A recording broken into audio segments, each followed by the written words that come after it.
Cadê o Heleno? Chegará a qualquer momento. Porque bastou o manifesto petista programar esse debate, o governo suspendeu, vai baixar uma portaria suspendendo.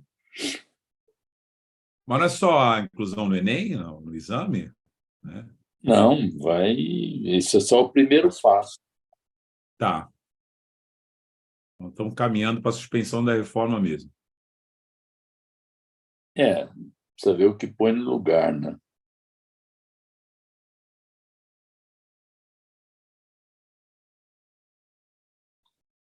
O que vocês acharam do novo teto de gastos? Eu só dou essa declaração por escrito, para não ser mal compreendido. Não, eu falei hoje já no UOL sobre, mas ligeiramente, porque eles queriam saber de outras coisas.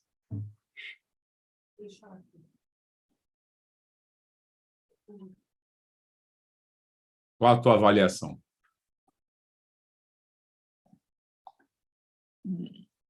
Não, eu tô lendo aí as opiniões várias. É um teto mais flexível, né? Mas depende. Heleno Araújo na sala. Ah, tá. Então vamos lá. Olha o Heleno aí, camisa vermelha. Heleno Araújo. Muito bem. Heleno, você está nos escutando bem? Abra seu microfone. Sim. Agora estou Beleza. respondendo, estou ouvindo bem. Muito bem. Então, como são 21 horas, embora uma parte da bancada ainda não tenha chegado, nós vamos iniciar. Certo. Já estão aqui o Douglas Martins, o Rui Falcão e eu vou começar, como sempre, explicando para você e para quem estiver nos acompanhando como é que é a regra aqui. A gente passa a palavra para você por 20 minutos, mais ou menos, você fala à vontade, sem que a gente te interrompa, e a partir daí quem está na bancada vai fazendo questões, né? Mas os primeiros 15, 20 minutos você fica à vontade para discorrer sobre o tema. E o que a gente quer ouvir de você, obviamente, é o tema da chamada reforma do ensino médio, feito pelo governo Temer, e que posição os trabalhadores da educação têm frente a isso, o que acham que o governo Lula deve fazer, etc. E o convite a você é por nós entendermos que a CNTE, que você encabeça, é a principal representante dos trabalhadores da área da educação. Então, agradecendo o teu comparecimento, a aceitação, o convite, peço, então, que você fale aí o que você achar adequado e, em seguida, a gente começa a fazer as questões. Contigo a palavra. Obrigado, Walter. Um abraço aí para você, para o Douglas, para o Rui Falcão, né, para quem nos acompanha. E nós estamos aí num processo, né, de mobilização intenso, que, na verdade, não começou agora, né? Nós tivemos aí um processo de ataque profundo, né, à democracia, o golpe de 2016 sobre a presidente Dilma, sobre o povo brasileiro, atingiu fortemente as políticas públicas em nosso país e a educação. Acho que a emenda 95 de 2016, ela foi um ataque profundo a um plano nacional de educação que nós havíamos conquistado em 2014, um plano com efetiva participação social, um processo de construção intensa que nós tivemos naquele período, com as conferências de educação que nós realizamos, a Conferência Nacional de Educação Básica, em 2007, 2008, depois a Conferência Nacional de Educação, 2009 e 2010. E essa conferência, com a participação de mais de 4 milhões de pessoas, ajudou a formatar um Plano Nacional de Educação em 2014, e das 20 metas, né, nós afirmamos que 17 tem as nossas digitais, a nossa construção histórica desse processo. A partir de 2015, com tudo isso que nós acompanhamos, e os ataques lá com a emenda 95 de 2016, que impediu a implementação do Plano Nacional de Educação, e ainda em 2016, a edição da medida provisória 746, que tratava do ensino médio, da estrutura do ensino médio. O ensino médio, que nós iniciamos um debate fortemente em 2003, primeiro ano do governo Lula, porque o ensino médio foi um bom período abandonado no nosso país. Nós tivemos, após a Constituição de 88, foram 10 anos aí sem uma ação mais efetiva para a educação pública. Depois de 10 anos, veio o Fundef, um fundo que financiava o ensino fundamental, então houve um foco muito forte nos municípios, e aí houve o abandono da educação infantil e do ensino médio por mais 10 anos. Então, quando o governo Lula chegou, a gente sentia a necessidade de discutir o ensino médio que, de fato, atraísse a juventude, garantisse a permanência da juventude na escola para poder concluir os seus estudos. E aí discutimos o ensino médio, onde debatemos o eixo, né, da questão da cultura, né, da tecnologia, do trabalho como elemento importante na dimensão da vida. Discutimos um documento que trouxe um pacto pela valorização, pelo fortalecimento do ensino médio, o programa do ensino médio inovador, e em 2012 aprovamos no Conselho Nacional de Educação as diretrizes curriculares para o ensino médio, com efetiva participação, com envolvimento daquilo que nós acreditamos, né, que é importante para o ensino médio.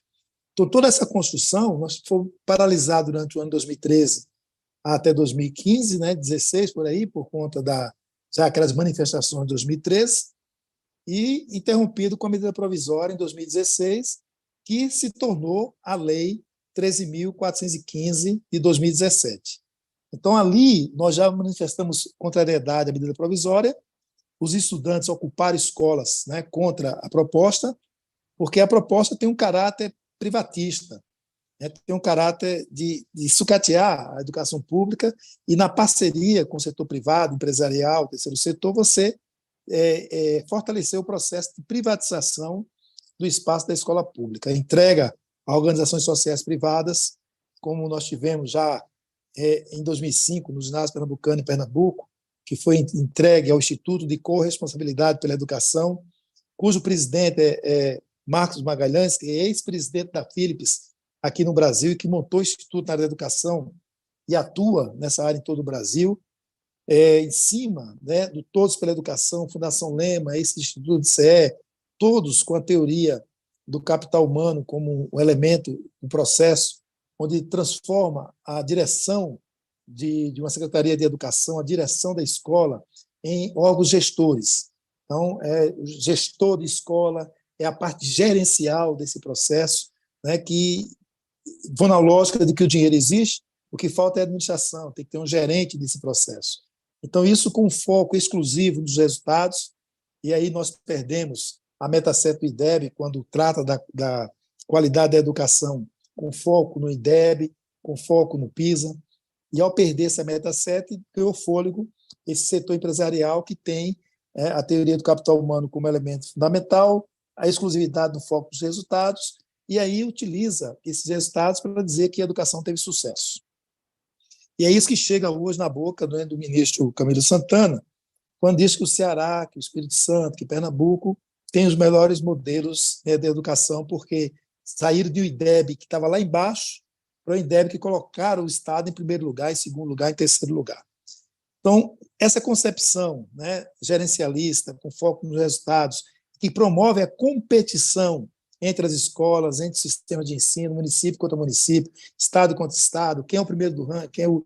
Essa disputa com base em um indicador frágil, que é o IDEB, que só avalia a prova de matemática, a prova de português e a taxa de aprovação. Então, são indicadores fáceis de serem manipulados. E aí nós temos exemplos fortes, né? Eu que atuo no estado de Pernambuco, da forma como foi manipulado. O Paraná, que melhorou o seu IDEB, está copiando esse processo. Para que vocês tenham uma ideia, quando você trabalha aqui em Pernambuco, tem a menor taxa de evasão escolar, é que o movimento é feito o seguinte: as matrículas são feitas no mês de janeiro, dezembro, janeiro, e você tem um processo de desistência ali entre abril e maio. Então, uma forma de manipular é não computar as matrículas em janeiro. Vai computar as matrículas só a partir de maio. Então, aquele número de jovens que já abandonaram entre janeiro e abril não são computados nessa matrícula. e aí você aumenta o índice, né, de que houve uma baixa evasão escolar naquele estado, que ajuda na perspectiva da nota do IDEB. Então, esse elemento de manipulação fácil de se fazer, que os estados estão fazendo, é que faz com que ocupe lá o primeiro lugar, o segundo, o terceiro, e que nós não concordamos com esse processo. Então, você ter essa referência como qualidade, nós não aceitamos. E é isso que está pesando e está sendo colocado no momento, e a perspectiva da Lei 13.415 do ensino médio é em cima disso.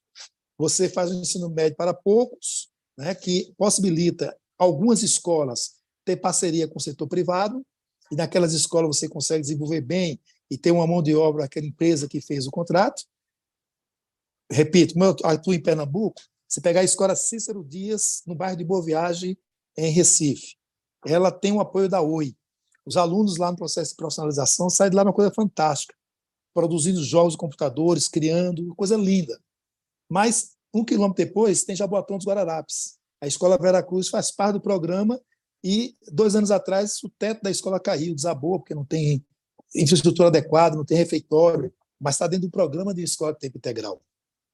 E lá não tem nenhuma empresa dando apoio de parceria, como a Lei 13.415 permite nessa parceria e essa entrada do setor privado dentro das escolas, que não vão para todas as escolas, e com isso você tem uma desigualdade de atendimento, o que promove uma desigualdade na escolarização dos nossos jovens, né, e, consequentemente, isso tem impacto na desigualdade social que estão envolvidos. Então, isso tudo tem influência desta lei, que termina por tirar os nossos jovens mais pobres do espaço da escola, porque ela exige aumentar a carga horária, exige o tempo integral, e ao ter o tempo integral, os jovens mais pobres não conseguem ficar, então se retira uma parcela dos pobres dentro da escola, e os que estão dentro, né, você também tem uma diferenciação de escolas.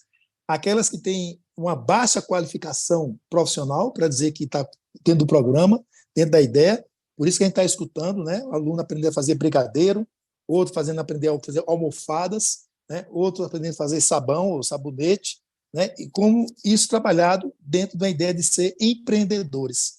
Né? São estudantes empreendedores que, a partir dessa formação, nesses cursos de baixa qualificação profissional, serão o seu próprio chefe e aquele que vai sair dali, né, produzindo, podendo vender os produtos e se tornar um empreendedor. Então, uma farsa completa para a nossa juventude, o que traz também, né, tragicamente, números absurdos, né, de jovens fora da escola e promessas não cumpridas. Promessas não cumpridas na própria ideia da 13.415, que diz que as escolas teriam 5 itinerários formativos. Só um momento.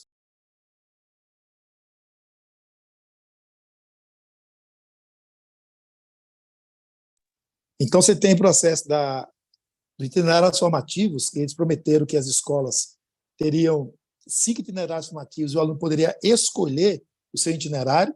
Isso também não é verdade na prática, porque a escola não tem infraestrutura adequada, não tem equipamentos suficientes, não tem quadro de pessoal para oferecer todos os itinerários formativos, e o aluno ele é obrigado a se adequar àquele itinerário formativo que a escola tem condições de atender, de oferecer. Então, isso traz um engodo muito grande para aquilo que foi prometido nessa formação dos nossos estudantes. E, para nós, profissionais da educação, um prejuízo que vimos desde o princípio, porque essa lei 13.415 alterou também o artigo 61 da LDB, colocando lá o inciso de que pessoas por notório saber também poderiam ser contratadas para lecionar no ensino médio. Não são professores, não têm licenciatura. A lei permite criação de parcerias com empresas, instituições, institutos privados, pessoas que não são da área, né, da educação, para poder estar dentro da escola, aumentando as contratações temporárias também nesse processo.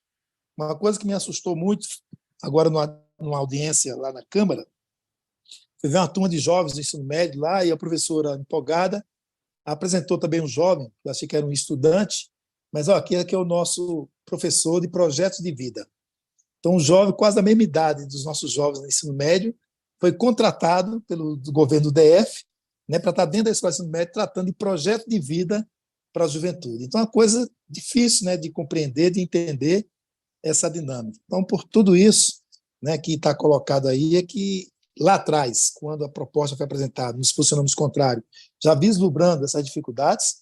É bom lembrar que torno de 3 mil municípios no Brasil, mais da metade, só tem uma escola, né, de ensino médio. Então, quando você transforma essa escola para um programa de tempo integral, você afasta a juventude da escola, porque não tem para onde ir, e você não dá a esses estudantes que estão lá dentro, de fato, os itinerários para que ele possa escolher, né? Porque a escola vai oferecer aquilo que ela pode, aquilo que ela tem. Então, por tudo isso é que estamos aí gritando, falando e apelando aí para o nosso governo Lula para que suspenda o cronograma de aplicação dessa medida, que ela tem ligações. A lei está lá, mas para ela ter execução, foi preciso aprovar a Base Nacional Comum Curricular. Essa base também era para ter sido feito um seminário nacional através do Fórum Nacional da Educação, e isso não aconteceu. Quem capitaneou o processo de aprovação da base foi a Fundação Lehman, e as entidades não foram ouvidas no processo.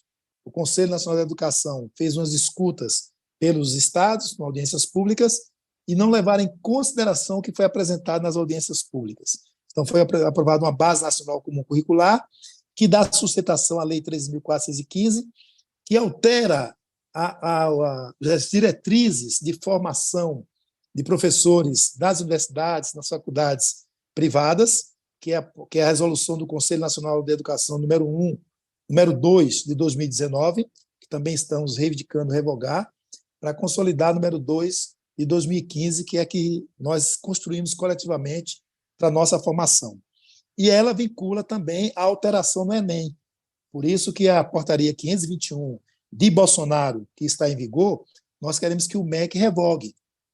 E o MEC, ao revogar essa portaria 521, que dá o cronograma de alteração para o Enem, você tira essa possibilidade, então você não tem que modificar o Enem para adequar a Lei 13.415 e adequar a Base Nacional Comum Curricular, e ganhamos um tempo para fazer o debate coletivo, o envolvimento das nossas entidades, trabalhadores, estudantes, outras entidades envolvidas no debate, para elaborar um novo projeto de lei para que possa seguir ao Congresso Nacional. Porque sabemos que para revogar 13.415 é necessário ter outra lei para colocar no lugar.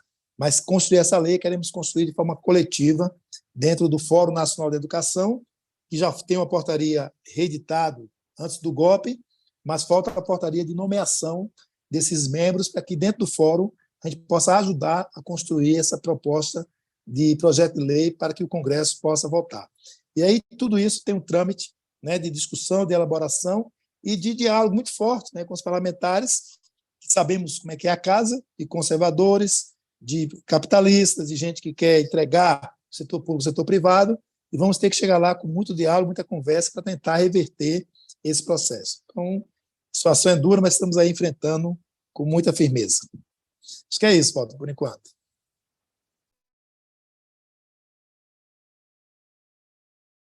Muito bem, obrigado para quem está nos acompanhando. Entrou agora, só um pouquinho, Rui.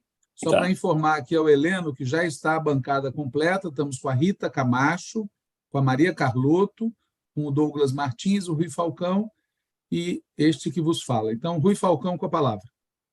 Heleno, parece que eu vi hoje aí na imprensa que o governo já está preparando uma portaria para dar novo prazo e não modificar o Enem à luz das novas regras, né, que seria um primeiro passo. O que isso representa e o que a gente vai pôr no lugar, supondo que essa lei que você mencionou não corresponde àquilo que foi discutido, àquilo que é a aspiração de todos os educadores das escolas públicas.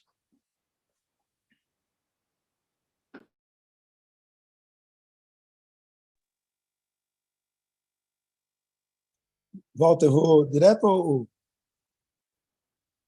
Sim, claro. Perfeito. Isso, Rui. Nós tivemos aí todo um diálogo também com o nosso presidente Lula, ele colocou esse trabalho de fazer esse atendimento, a reivindicação sendo feita por nós, pelo movimento estudantil, e hoje saiu a notícia logo cedo. Dentro da notícia que saiu logo cedo, dizia que hoje à tarde, como a gente ia ter uma reunião, primeira reunião do grupo de coordenação que ia pensar o ensino médio, que essa portaria seria apresentada hoje à tarde, nesse grupo de trabalho. Então, foi questionado pelo presidente do CONSED sobre essa portaria, o presidente também do Fórum dos Conselhos Estaduais de Educação, e nós também levantamos esse debate. Essa portaria não foi apresentada na reunião de hoje à tarde.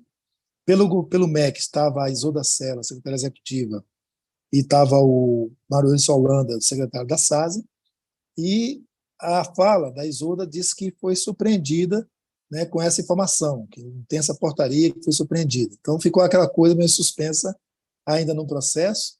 Hoje, no final da tarde, em uma entrevista, o ministro Camilo Santana reafirmou que vai adiar, de fato, esse prazo, que não terá alteração para o Enem 2024, para que a gente possa ter o tempo de fazer esse debate. Ele já montou um grupo de coordenação para pensar o tema e deu 90 dias para pensar uma proposta a partir de pesquisa, de escutas, de seminários, de oficinas. Hoje foi a primeira reunião, depois de 30 dias da portaria ser publicada, não sei se vamos até junho, se vamos passar um pouco para fazer essa construção, mas nós estamos insistindo que o Fórum Nacional da Educação, que tem 51 entidades da sociedade civil, tem 37, 14 do governo, ali ser um espaço dessa construção também, porque historicamente nós já fizemos isso quando o Fórum foi criado em 2010. Formamos grupo de trabalho temporário para produzir propostas com base em projetos de lei, como, por exemplo, do Sistema Nacional de Educação, coordenado pelo professor João Ferreira, da Universidade Federal de Goiás, coordenou um grupo de trabalho temporário, produziu uma proposta de lei do Sistema Nacional de Educação, e estamos debatendo isso aí agora no Congresso Nacional. Está lá no Senado, está na Câmara, fazendo debate sobre o conteúdo. Então, nós achamos que o espaço do Fórum é espaço também para essa criação, para esse debate, né, para poder fortalecer essa participação social, fazer o debate. A portaria, adiando esses prazos, não saiu hoje, não foi publicada hoje. Eu acho que amanhã deve sair alguma coisa nesse sentido. E aí é muito importante isso. É importante porque você não tira aquele sufoco de alterar o Enem para 2024 e ganha esse tempo aí para fazer essa construção coletiva de uma lei diferente.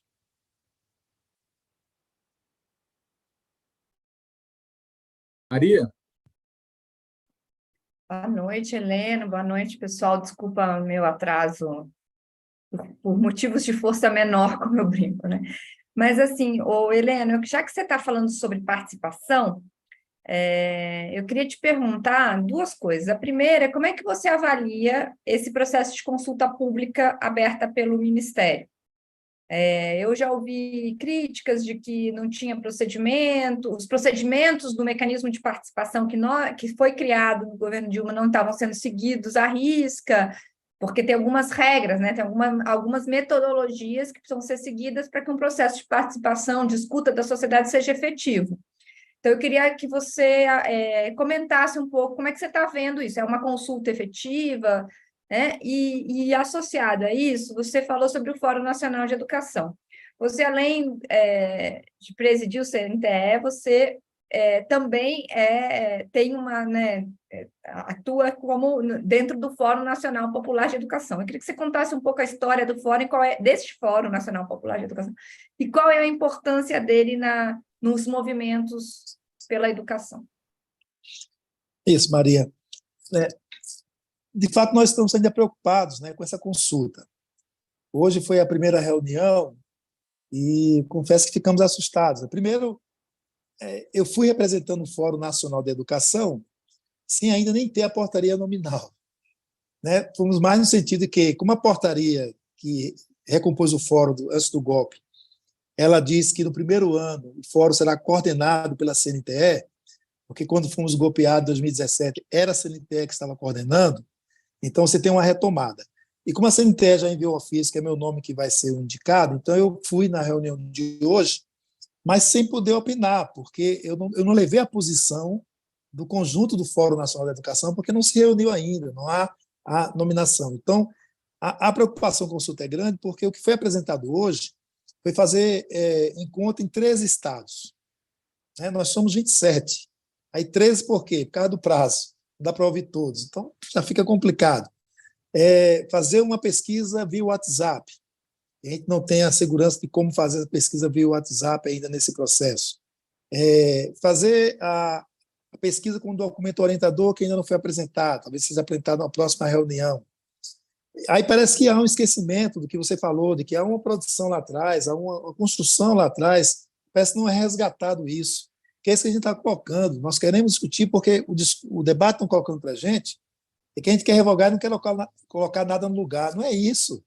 Nós tivemos um debate, temos um programa, né, de ensino médio inovador construído no nosso governo, né, tivemos um pacto pelo fortalecimento do ensino médio construído no nosso governo, temos diretrizes curriculares construídas no nosso governo, então tem uma bagagem aí que você pode se agarrar para fazer o trabalho. A questão é que o setor privado, terceiro setor empresarial, não concorda com o que nós construímos lá atrás. Fizeram um caminho paralelo, diferente.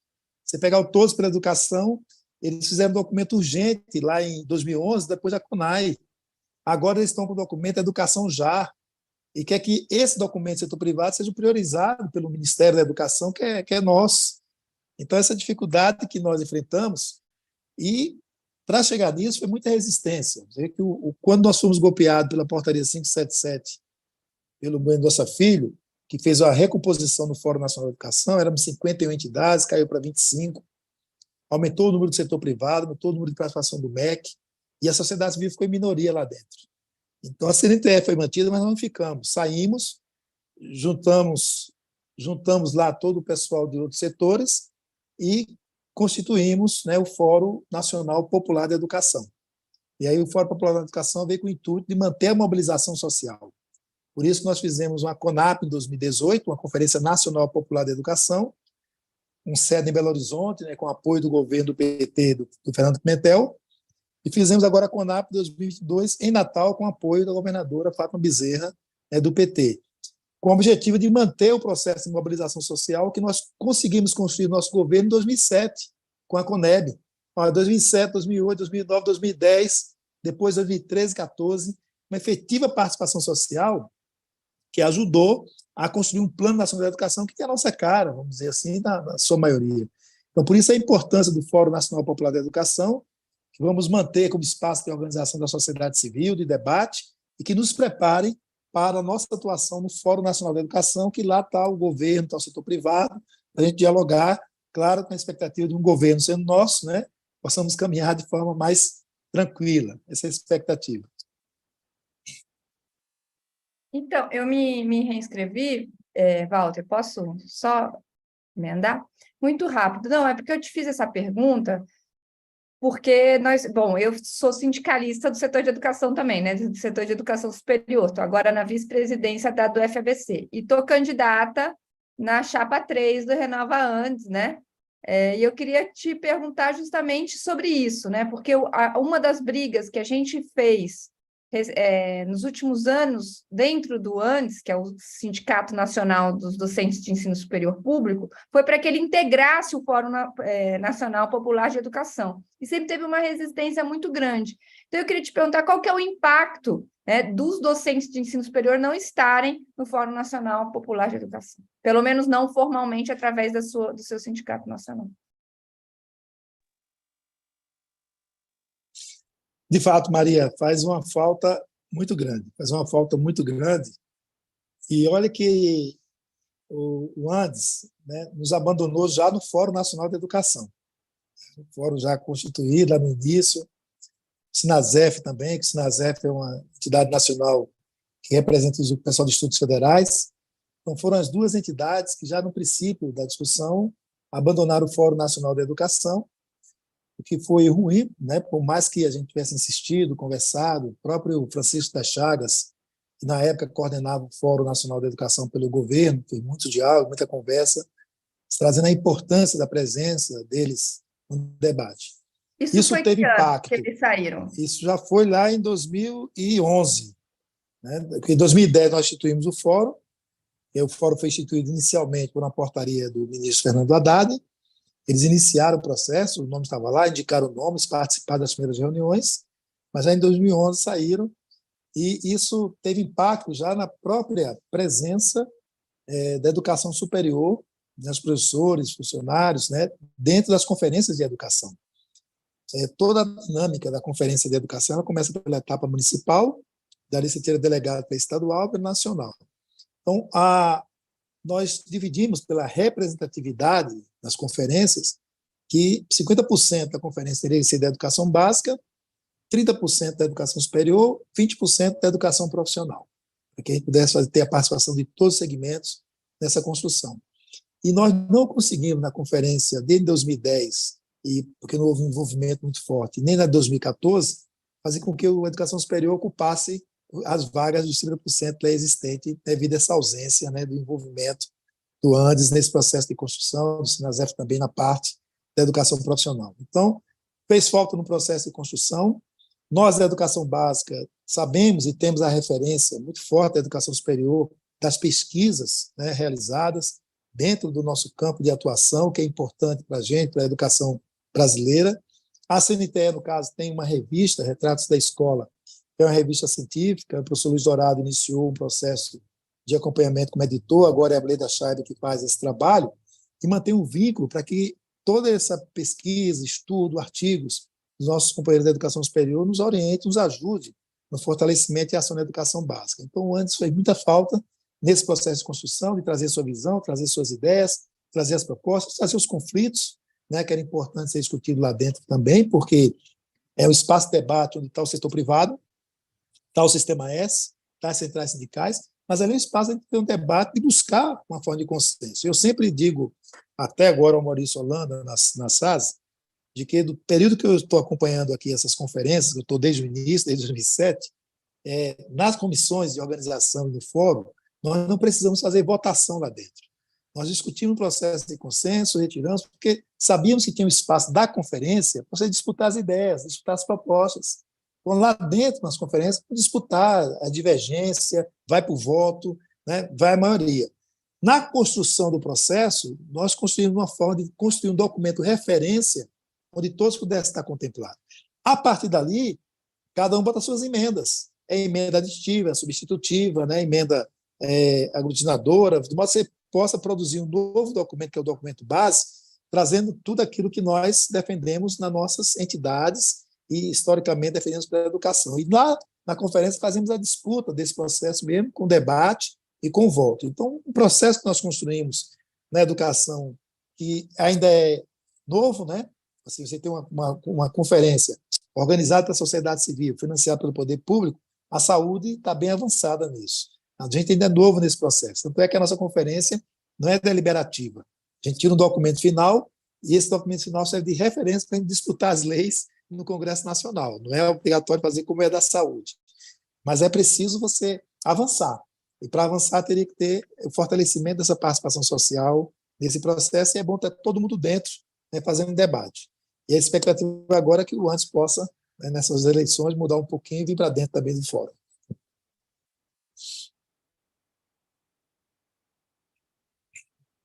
Douglas. Sim. Heleno, eu queria te fazer uma pergunta assim, bem objetiva com relação à informação da hora, né? Que é essa de que o Ministério da Educação pretende suspender, pela portaria, né, o calendário de implementação do novo ensino médio. Para quem não está diretamente envolvido, a gente pode ter a expectativa de que isso é um passo atrás com relação à própria reforma do ensino. Quer dizer, que a grande expectativa do movimento social está propondo o afastamento dessa reforma do Temer.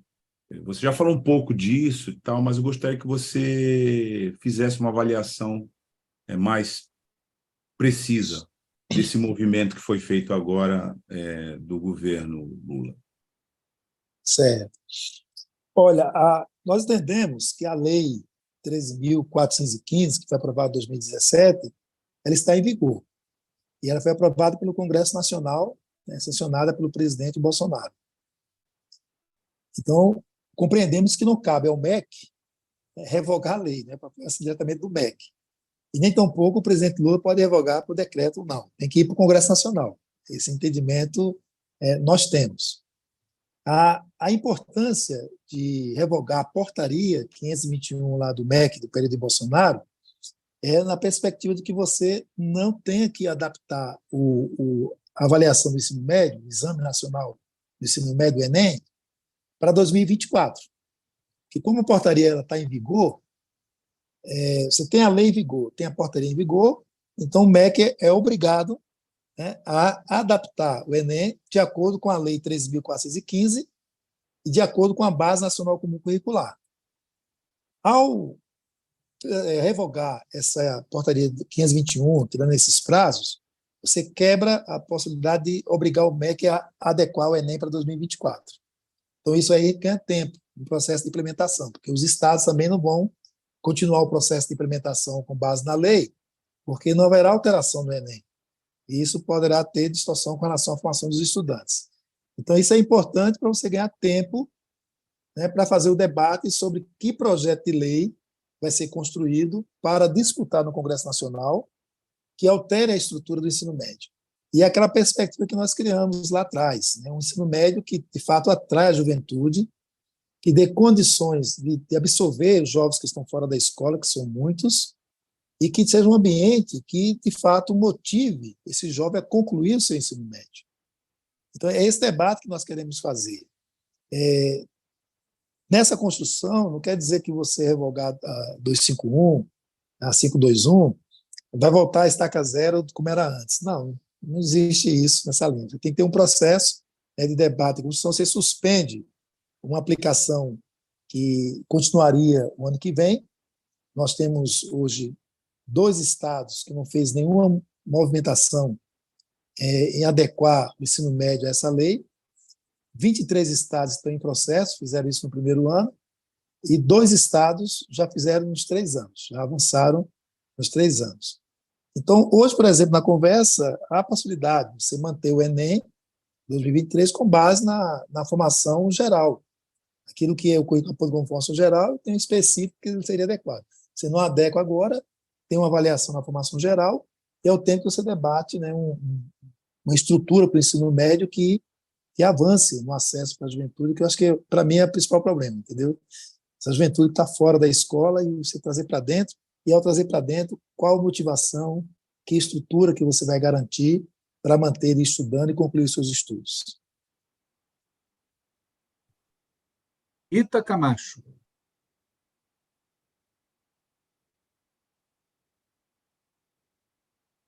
Rita? Acho que a Rita congelou. Não. Rita, você está aí? Abriu o microfone agora. Acho que congelou. Oi, está me ouvindo? Estamos? Sim, Sim. pode falar. Vocês me ouvem? Sim. Vocês me ouvem?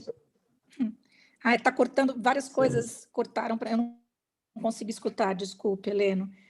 Boa noite. Eu sei que você representa uma entidade de classe, claro, mas eu queria que você pudesse falar um pouquinho mais, baseado no seu acúmulo, na sua experiência, o que você considera que são os principais pilares para esse ensino médio inovador? Você falou, por exemplo, sobre a questão de trazer esses alunos que estão fora da escola hoje, né? Que aspectos, por exemplo, você acha que deveria ter o ensino médio para atender a esse pilar, por exemplo? Olha, o que eu sempre estou colocando, não só para ensino médio, mas toda a educação básica, eu acho que o Estado brasileiro não conseguiu dar conta daquilo que aprovou na Constituição de 88. Eu acho que a própria quadro de pessoal, quando a Constituição Federal exige que para trabalhar no serviço público o ingresso é exclusivamente por concurso público, nós não conseguimos ainda consolidar essa ação. Nós temos números excessivos de contratações temporárias nas redes municipais, ainda com quem indica, são vereadores indicando pessoas lá para dentro, são cabos eleitorais indicando quem vai trabalhar nas escolas. Você tem um alto índice de contratação temporária e terceirização nas redes estaduais, então a forma de você regular todo um processo daquilo que a Constituição determina. E eu gosto de começar por aí, Rita, porque a nossa profissão, né, a profissão exige muita atenção, muito carinho, muito cuidado com as pessoas, e quem escolhe, né, se dedica fortemente. Então, se você utiliza essa profissão como um bico, né, como uma contratação temporária, para você ficar ali um tempo, depois procurar outro emprego, fazer concurso, você não consegue se envolver no processo de ensino-aprendizagem. Então, acho que esse é um elemento que você precisa ter, né, um quadro de pessoal completo dentro da escola. A nossa confederação é uma confederação de trabalhadoras e trabalhadores em educação, então ela agrega desde o porteiro da escola até o diretor da escola. E para nós, o porteiro da escola, a merendeira, o administrativo, tem que ser um profissional da educação. E só foi no nosso governo, o governo Lula, que deu início a esse processo. Só em 2005, quando o Conselho Nacional da Educação criou a 21ª profissão de apoio escolar, e que o MEC pôde, a partir daí, sim, fazer um programa de formação continuada para os nossos funcionários da educação, o pró-funcionário, na perspectiva de você ter a profissionalização desses trabalhadores, né, desde o portão da escola, que ajudam no processo de formação cidadã dos nossos estudantes. Então, acho que esse é um elemento, né, que o Estado brasileiro tem que corrigir, tem que dar um jeito de cumprir a legislação e garantir essa composição. Nós temos dificuldade também de infraestrutura das escolas. Né? As escolas não são equipadas em condições que consiga atrair boa parte da nossa juventude. Temos escolas muito boas, no setor das escolas públicas e estaduais, mas tem escolas que ainda, né, não tem banheiro, não tem água, né, não tem energia elétrica, então ainda temos uma situação bastante delicada no processo da infraestrutura. Quando vamos para a parte de biblioteca, a maioria não tem biblioteca, não tem uma quadra de esporte coberta menos ainda, você não tem, né, um ambiente de que todas aquelas dimensões que nós queremos, uma formação integral do nosso estudante, seja concretizada. Porque naquele eixo que nós discutimos lá em 2003, a gente trabalhar a perspectiva da ciência, da cultura, do trabalho e da tecnologia. Esses eixos colocados nessa linha. Então, como você vai cuidar da cultura, cuidar do físico, quando você não tem esse ambiente para desenvolver esse potencial na juventude? E hoje nós temos essa lei do ensino médio que tira, né, a força das aulas de educação artística, das aulas de educação física, da filosofia, da sociologia, né, das humanas como um todo, você retira essa força e esse potencial. Então, acho que pensar, né, esse estudo do ensino médio e pensar as realidades que nós temos pelos países afora, tem que partir desses eixos e de uma consulta permanente. Quando nós trabalhamos muito com a valorização da educação do campo, né, e você tem os governos trabalhando no inverso disso. Não é só agora. Durante os nossos governos também muitas escolas do campo foram fechadas, na perspectiva de você ter um programa de transporte escolar, você fecha a escola do campo, por questão econômica, que tem poucos estudantes, tem que ter uma estrutura, e recolhe todo mundo em um ônibus para levar para a área urbana, para a cidade. E essa juventude que vem do campo para a cidade, boa parte não entra na escola, vem deslocando e fica na praça, fica ali sem poder concluir seus estudos. Então, esses elementos todos, acho que a gente tem que repensar, que é básico. A partir desse básico você consegue recompor, aí vamos sim, né, pensar no ensino médio inovador, a tecnologia mais avançada, em cima das realidades e das demandas, né, colocadas aí por cada região, que precisa dessas regiões. Eu lembro que, quando estava na escola municipal lá em Paulista, nós recebíamos equipamentos que a escola nunca tinha solicitado. A escola recebia parabólica, recebia equipamentos que a gente não tinha condições de instalar dentro da escola. A infraestrutura não permitia esse processo. Então, fazer a escuta, fazer o trabalho que a gente defende como um conselho escolar deliberativo, participativo. Durante o governo do Fernando Henrique Cardoso, ele disputou o conselho escolar com a unidade executora, onde, na unidade executora, sócio direto, só os pais e professores, os funcionários estão fora, os estudantes estão fora, só sócios desse processo. Nós brigamos para que fosse uma unidade orçamentária, que pudesse levantar a demanda. Esse debate da unidade orçamentária tem a ver com o custo aluno-qualidade, que nós conquistamos na Meta 20, do Plano Nacional da Educação, e até hoje não foi regulamentado. Esse conjunto, né, de ações e medidas que precisariam dar uma base, né, para poder a gente avançar também no processo de qualificação, de inovação no ensino médio. Muito bem. Heleno, a gente está chegando aqui nos últimos 17, 18 minutos. Já? Contamos aqui, já estamos chegando já no final, mas acabou de chegar aqui na nossa bancada outro integrante do Manifesto Petista, o José Genuíno, que vai te fazer a pergunta agora. Mas antes eu quero deixar registrado um protesto da bancada do Manifesto Petista, que orientou o José Genuíno a não entrar hoje, porque é aniversário da Ryoko Kayano, a quem todos nós mandamos os nossos parabéns. Um abraço, parabéns. Certo? Genuíno, com a palavra. Microfone, Zenaide. saíram. Agora. E eu estou devidamente liberado para participar e levo a ela os parabéns do Manifesto Petista. Segundo, Heleno, há uma notícia positiva, a suspensão do NEM. Eu acho que abre-se aí uma possibilidade para a gente vincular uma reforma na escola, na educação, com aqueles princípios que caracterizam a posição de esquerda. Uma escola integral, democrática, universal, inclusiva, que conte com a participação ativa dos professores, dos alunos e da comunidade. Porque é impossível a gente pensar um projeto democrático e popular para o país se a educação não está no centro desse projeto. E eu acho que a gente devia avançar nessa questão junto ao governo Lula, porque essa experiência que o ministro da Educação não queria revogar, ele queria fazer uma consulta. Agora ele adota a postura de suspender. É um passo importante. Isso mostra também que, nesse tipo de governo que nós estamos participando, o governo Lula, há certas questões, a pressão tem resultado.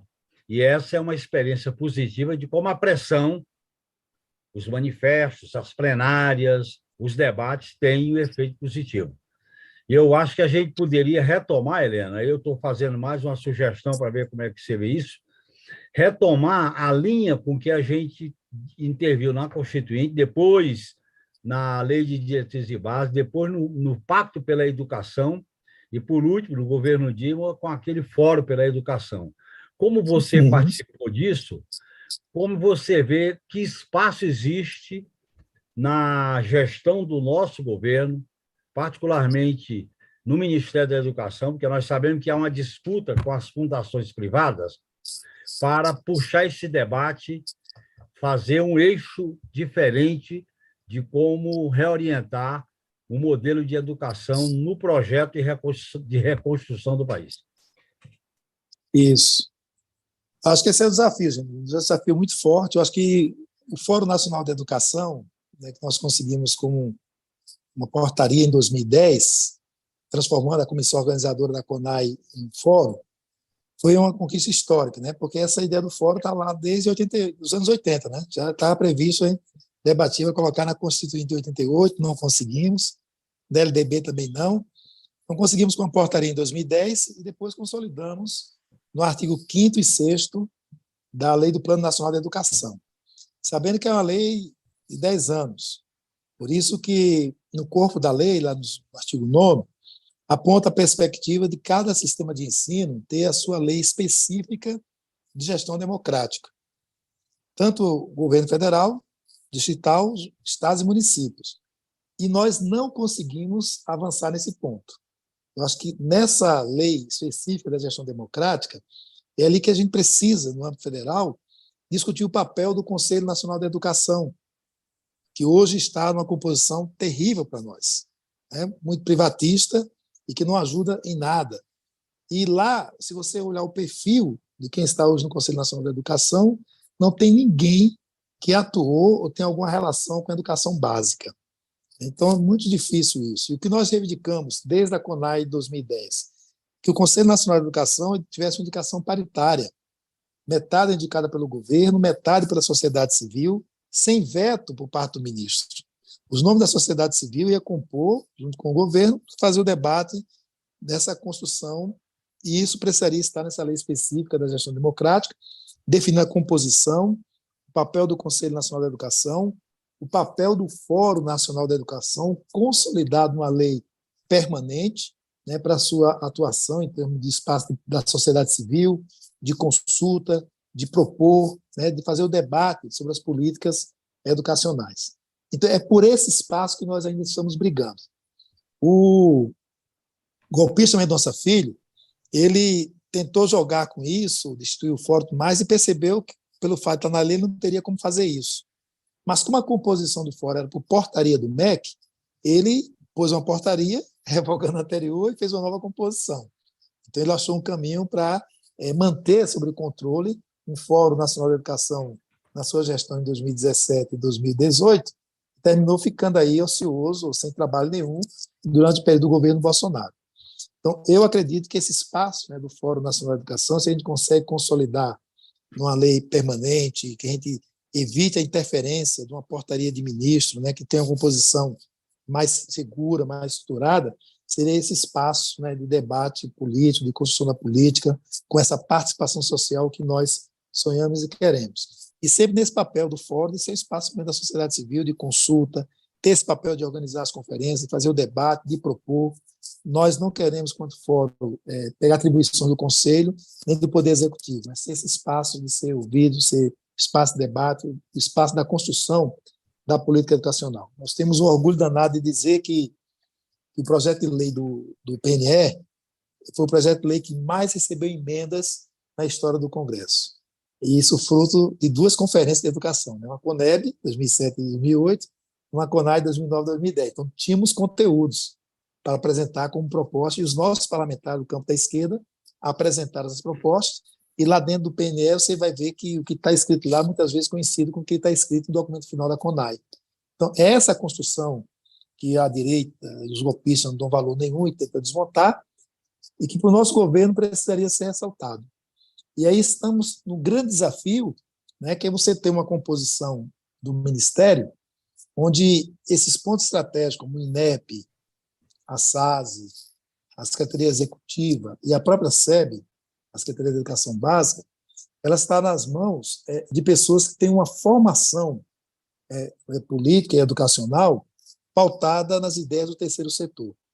Você pensar, a secretária de Educação Básica de Manaus, né, ela é sócia de Todos pela Educação desde 2016, a Isolda Sela, é lá em Sobral, que tem a única centro de estudos da Fundação Lema no Brasil, está lá em Sobral, né, feito lá no diálogo com o Veveu, que é do nosso partido, que é prefeito, e está lá colocado nesse processo.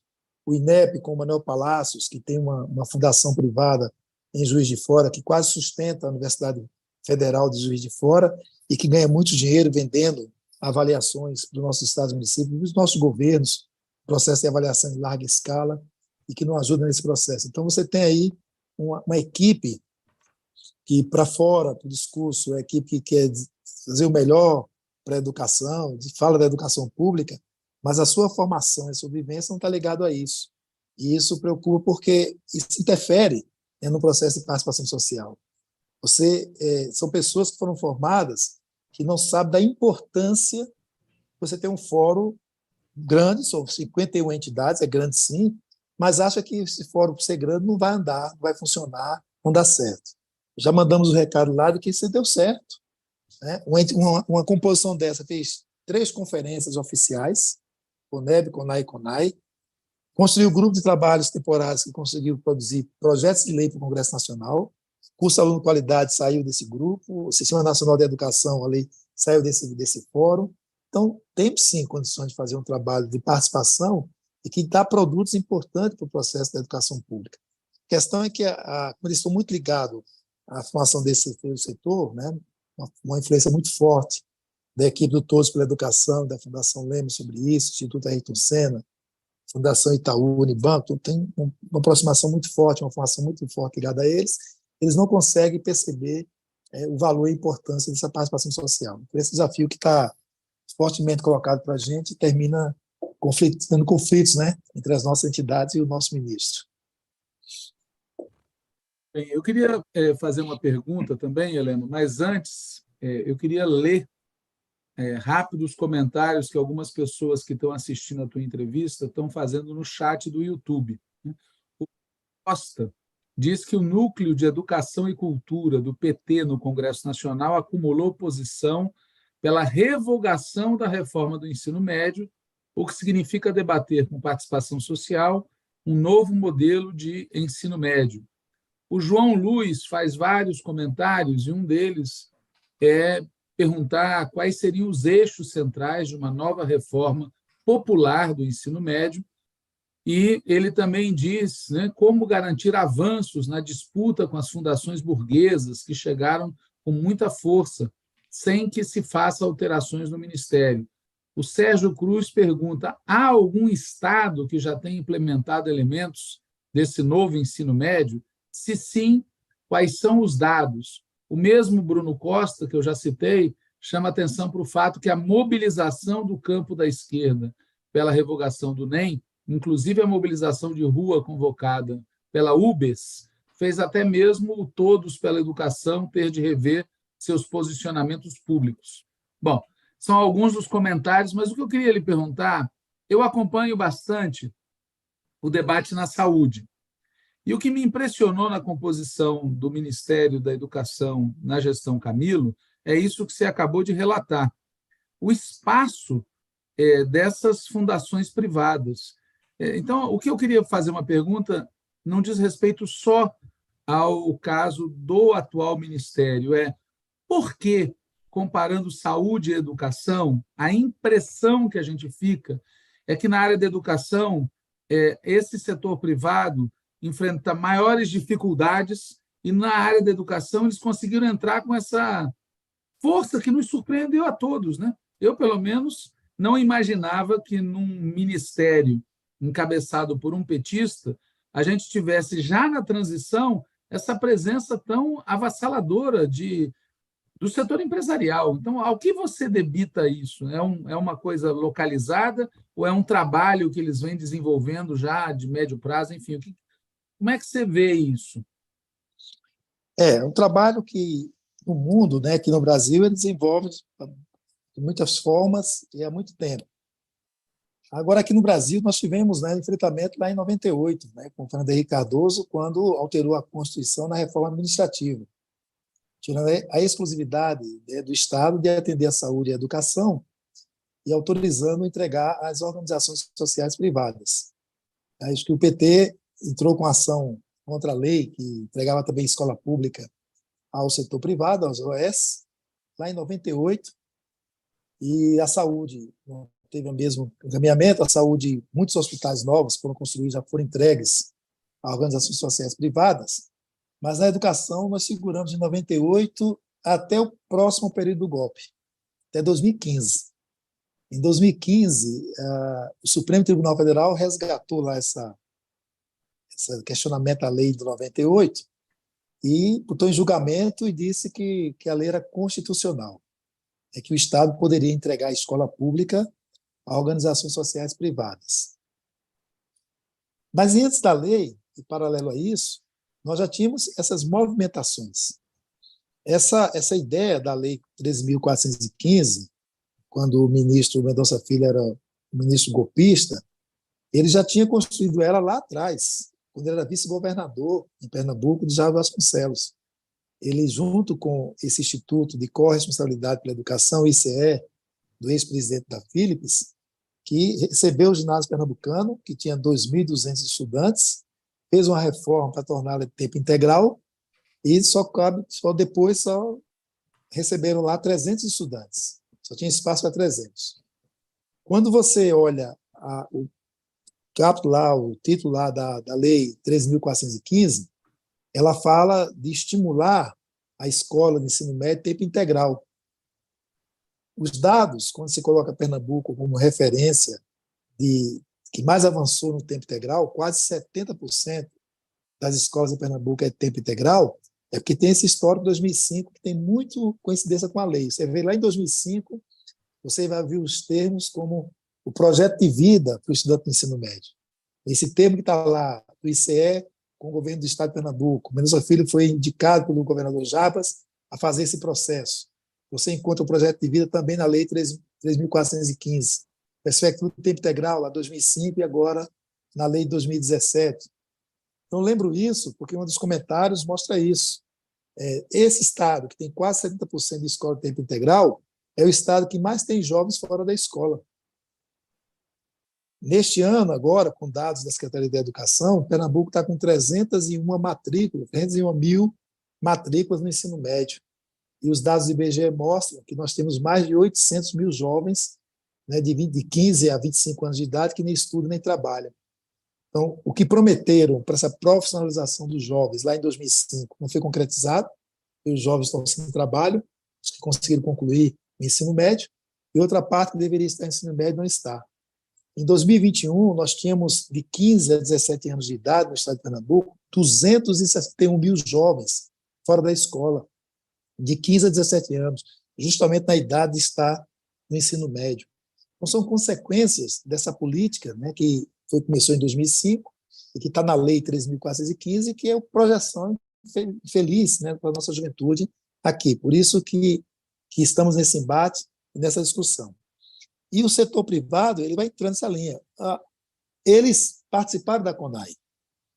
Todos pela Educação estavam na CONAI, suplente no Fórum Nacional da Educação, suplente da Campanha Nacional para o Direito à Educação, participou de todos os debates, construiu toda a primeira parte, participou da conferência, mas quando a conferência terminou em abril, né, de 2010, né, nós tivemos já em setembro, outubro de 2010, eles fizeram um encontro no Conselho Nacional da Educação, chamando a educação urgente. Educação urgente.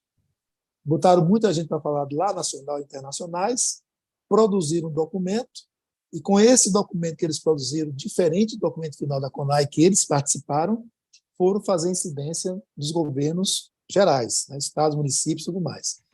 E essa incidência teve muito forte impacto na meta 7 do Plano Nacional da Educação e na meta 19. Se pensar a meta 7, que trata da qualidade da educação, vem IDEB e PISA como referência, que é a lógica deles, de atuação nesse processo. E na 19, que é da gestão democrática, né, que o Janine chama a atenção aí da participação social, eles deixaram tão confusa porque a meritocracia era o elemento da participação da gestão democrática por conta deles. Então, eles foram dois focos ali, né, de atuação que ganhou espaço fortemente. Você vê que terminou estados e municípios. Hoje, a única referência que coloca é a IDEB. Então, nós ganhamos 17 metas, eles ganharam 2, mas uma daqueles ganharam como referência grande. Até porque já é uma política internacional, né, vários países aplicam nessa linha, orientado pela OCDE, pelo Banco Mundial, e aqui é representado pelo Todos, pela Fundação Lema, que também tem uma atuação na América Latina. Então, eles vão entrando. Se hoje for no encontro da Undime, você vai encontrar uma mesa só dessas entidades privadas para falar para os nossos secretários municipais de educação, vai encontrar eles cheios de stand lá vendendo produtos, prometendo aos nossos secretários de educação, muitas vezes professores e professoras, que comprando um pacote deles vai melhorar o IDEB, o prefeito vai ficar muito feliz com a atuação do secretário, porque o IDEB da prefeitura vai melhorar, né, vai avançar, vai servir de propaganda eleitoral. Então, uma forma de penetração muito forte pelos conteúdos, pelas gestões, né? Muita gente nossa está lá sendo sócios dessas entidades, ou líder dessas entidades.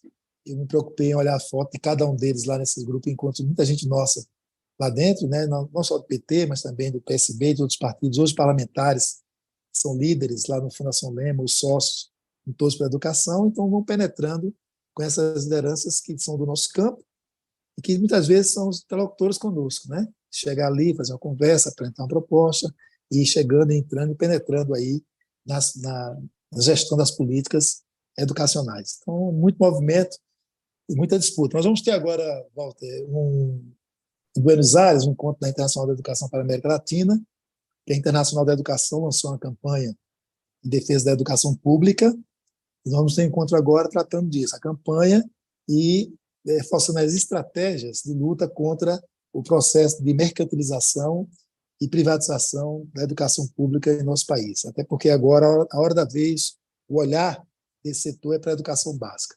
Aqui no Brasil ele já tem quase 80% privado na educação superior, né? A educação à distância aumentou de forma absurda nas últimas décadas, com 438% de cursos da formação à distância, de matrículas, uma coisa assim terrível.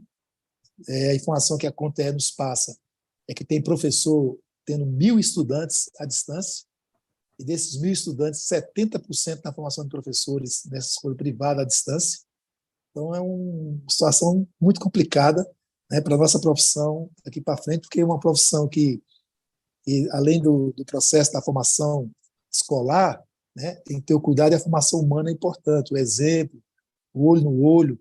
Então, você ter esses profissionais formados à distância, para depois pegar uma realidade de uma escola pública nos municípios, nos bairros das nossas cidades, é muito difícil, muito distante daquilo que ele teve aí na telinha no processo de formação. Então, tudo isso é bastante preocupante. E há uma forte influência desse terceiro setor em todas essas áreas. Por isso que eles defendem também a resolução número 2 de 2019 de Bolsonaro, né, que está ligado com o BNCC, que é a formação de professores.